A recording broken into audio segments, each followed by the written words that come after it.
The only way to use the microphone right now is to use it to preserve it. Use the microphone to preserve the microphone.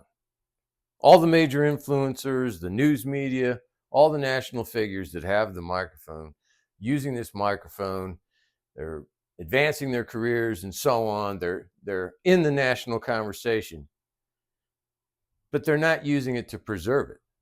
No one really is at this time. The only way to preserve the microphone, or the only way to use the microphone is to use it to preserve it. The only way to preserve it is to use that microphone to resolve the fundamental core problem, which is the two-party system, which doesn't represent the majority of the nation. In particular, that microphone, to preserve that microphone, to preserve democracy, to preserve the First Amendment, that microphone needs to speak for a very particular group of citizens, the taxpaying working Keystone citizen, this nation's most valuable resource.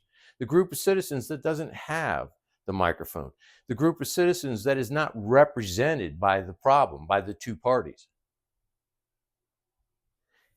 Getting that citizen's voice in our Congress all of a sudden starts to preserve the microphone. That's the objective. That's the solution. That's what we need to aspire to do. We need a third party. Third parties have been tried. Those with the microphone might say, third parties don't work.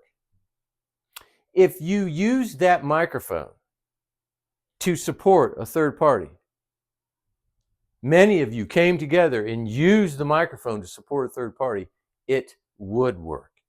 It's time that the Keystone citizens start to look at those with the microphone in a new way and start to understand what it is that they're doing that is stalling the process and hindering the process and keeping us from achieving results.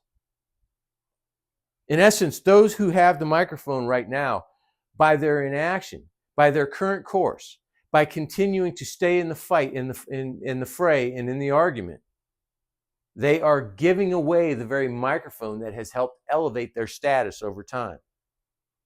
And they're doing this to the deficit, to the detriment of this nation's most valuable resource, the taxpaying working citizen. They pay the collective bill and do 100% of the work. No other group does that. Put their voice in our Congress, and we will have results.